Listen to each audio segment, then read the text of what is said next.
মুসলিমরা বিশ্বাস করে যে কোরআন সংরক্ষিত, কিন্তু বাইবেল পরিবর্তন হয়েছে। তাহলে এর কারণ কি? আপনি কি এটা প্রমাণ করতে পারবেন? এটা অনেক বড় একটা দাবি। এটা একটা বিরাট দাবি এবং এই বিরাট দাবির তো বিরাট প্রমাণ থাকা উচিত, তাই না? এখন কোরআনের দিকে আসি। দেখুন, আল্লাহ কোরআনের 15 নম্বর অধ্যায়ের 9 নম্বর আয়াতে ভবিষ্যৎবাণী করেছেন।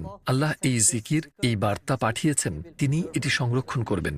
তিনি দুটি ভিন্ন উপায়ে এটি সংরক্ষণ করছেন। এক, মানুষের অন্তরে, স্মৃতিতে।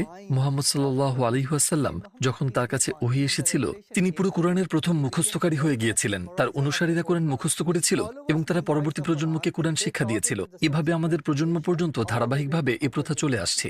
স্মৃতির ধারায় বা হিফজ করার মাধ্যমে 1400 বছরেরও বেশি সময় ধরে একাধিক শৃঙ্খল অবিরতভাবে চলে এসেছে, কোনো ব্যবধান ছাড়াই। প্রতি প্রজন্মে হাজার হাজার লক্ষ লক্ষ মানুষ এটি মুখস্থ করেছে।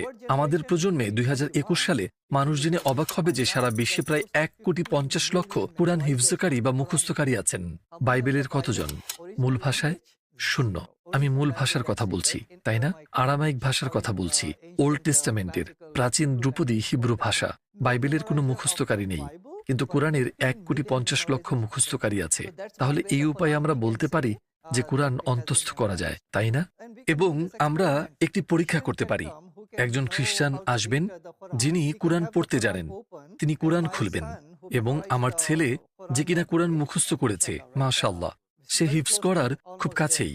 তাই সে অন্যদিকে তাকিয়ে কোনো রকম ফোন গ্যাজেট ছাড়াই স্মৃতিশক্তি থেকেই সে কোরআন তেলাওয়াত করতে পারে। আর যে খ্রিস্টান আরবি পড়তে জানেন, তিনি কোরআন পড়বেন। এটা একদম তাই হবে যা আমার ছেলে ইউসুফ তেলাওয়াত করবে। সহজ পরীক্ষা।